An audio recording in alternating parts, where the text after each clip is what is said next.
Welcome to the School Home Connection. Today we're going to be talking about fun and engaging ways to promote good handwriting for your children. Now this one's very personal to me because I had terrible handwriting until I was an adult. It wasn't until I got roasted pretty bad by one of my students my first year of teaching that I realized I needed to improve my handwriting. Alright, so a noun is a person, place, animal, or thing. Yes, do you have a question, Jerry? Mr. Maxwell, you think you could make your handwriting a little messier?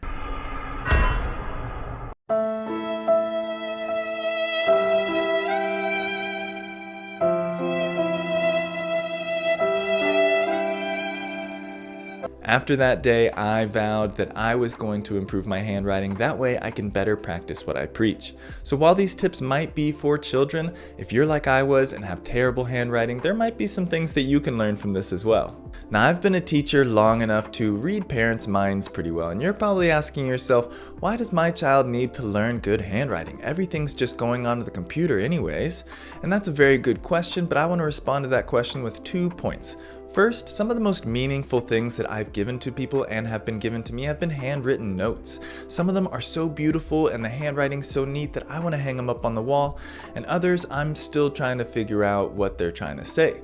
And secondly, in case the AI overlords take over, we got to be able to communicate somehow without letting them know. So now let's jump into the meat and potatoes. When learning handwriting, one of the best things that you can do to start off is actually not using a pencil at all. I know, it sounds counterintuitive, but doing this will help lay a strong foundation for when your child actually picks up a pencil and begins writing. Before focusing on forming the letters, you want to make sure that your child has a strong grasp on letter shapes.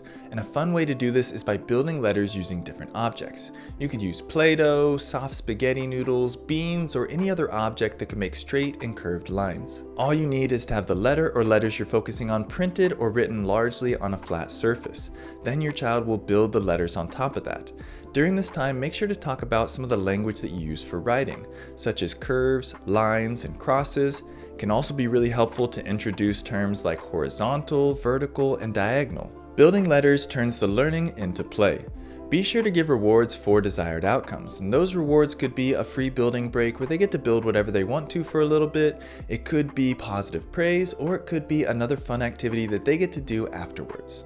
Now that your child has a solid grasp of letter shapes, the next thing to do before picking up a pencil is to focus on the formation of letters. The way I used to write was wrong in just about every way it could be. All my lines started from bottom to top, I was going right to left, and I started letters in the wrong place.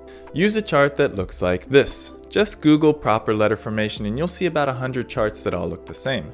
They show the order and direction for each pencil stroke. All vertical strokes should go top to bottom, and all horizontal and diagonal strokes should go left to right. Now you might be thinking to yourself, okay, so how do I teach my child letter formation without using a pencil and paper? And you know what?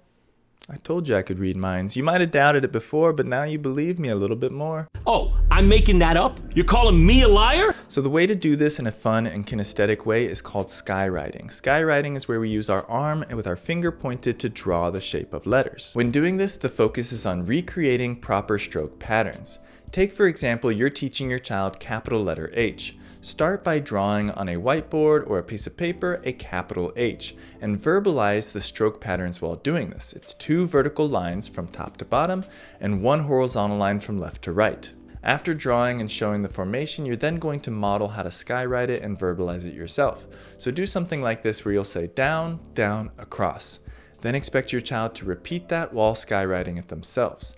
Again, be sure to give breaks, praise, and other incentives for desired outcomes. Editing Nathan here. I just wanted to mention one more resource, and that is Handwriting Heroes. Now this one does have a monthly subscription fee. It's about $10 a month, but you can sign up for a 7-day free trial if you want to. I'm not sponsored by them. I just find them to be a very helpful resource when teaching kids handwriting.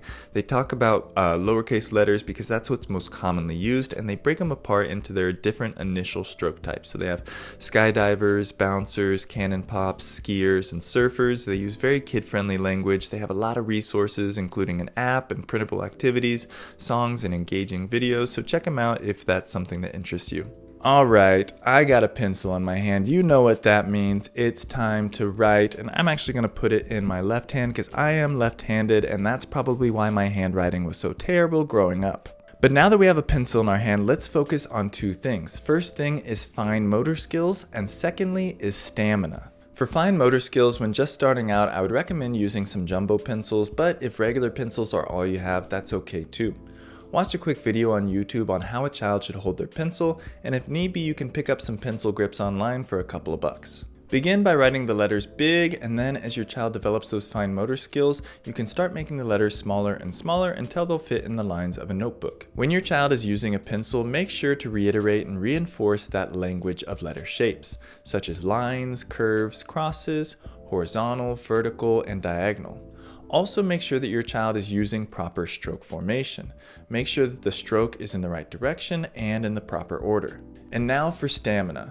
Start slow because writing fatigue is a real thing. And just like working out at the gym, form gets sloppy when you get tired. Start small with a few minutes here or there, just focusing on a letter or two, and then you can move on to 5 to 10 minutes of focusing on combinations of letters to make words, and eventually your child will be able to write for longer periods of time.